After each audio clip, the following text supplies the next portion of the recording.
So after a couple of days, that doesn't mean continually working, that's available time for CBs, doing this demodification from some Wally who'd put an 80 channel board in it, which then renders the set illegal. But more to the point, the Roger Bleep had put 12 volts into the mic line, and all kinds of strange things you wouldn't expect to fail had therefore failed, even down to the varicap diode in the VCO. So hopefully we've got a Cybernet bordered Fidelity CB2000 that works beautifully. I'm going to see if Mr. Chippie is out there. Just make sure I've got my RF gain up. Tango 21, Mr. Chippie, do you copy?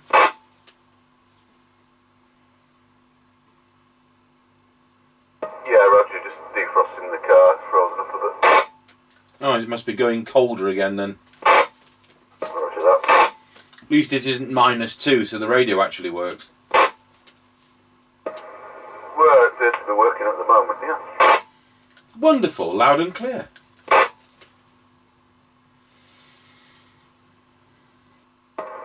we're just coming up to the end of the lane.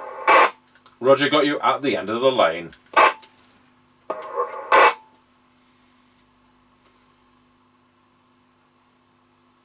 Right, we're now passing Ancaster service station.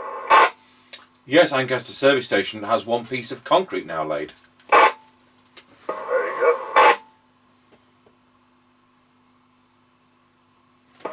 Right, we're now passing through Ancaster Crossroads. Roger got you at Ancaster Crossroads. Right, we're now passing the top wheels and go down towards Wilson. Roger got you at the top of the hill. Now, if any of you out there know what resistor needs to be on the back of this dimmer thing, because the illegal modification had pinched the dimmer switch and had cut off the resistor that's supposed to be there to dim the display. And the only other one of these we've got is our own set. I just took the lids off this because we needed to copy the wiring for the things it messed up. And ours started life the same way, that it had an illegal modification, and so ours has got the resistor missing as well. And I haven't got a circuit diagram specifically for the 2000 that includes that resistor. Tango 21 for Mr. Chippie. We're now going round Scratchy Corner, Wilson. Over. Roger got you going around Scratchy Corner. This radio is doing 3.9 watts over. Roger that.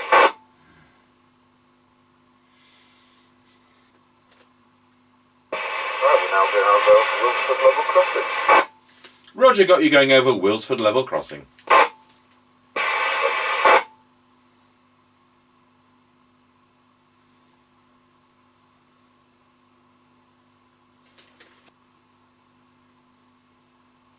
We're now passing the Kelby turn.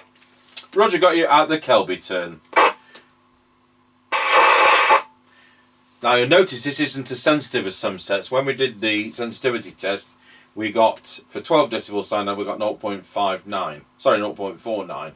Now this exceeds the manufacturer's service manual specification.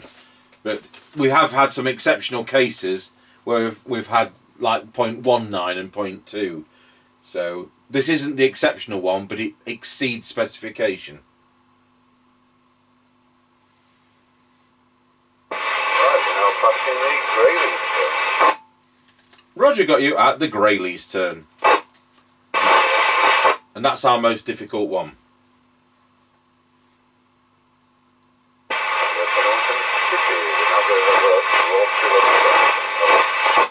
Roger got you going over raw speed level crossing, and that concludes the test. Thank you. 10-10. Okay. Well, there we go. Back from the dead. It's a lot of time. About a fiver's worth of pass. It's the time, isn't it?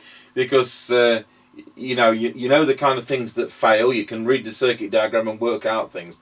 But when something's been blown up by 12 volts down the microphone pin, unexpected things happen, and that's what happened in this case. So we'll go over to our base station, we'll have a listen to it, and this is our standard replacement microphone. for those of you who like to see Zetagi watts, let's just see how many Zetagi watts this 3.9 watt radio is doing. Oh good, it's doing 5.5 Zetagi watts, that's good.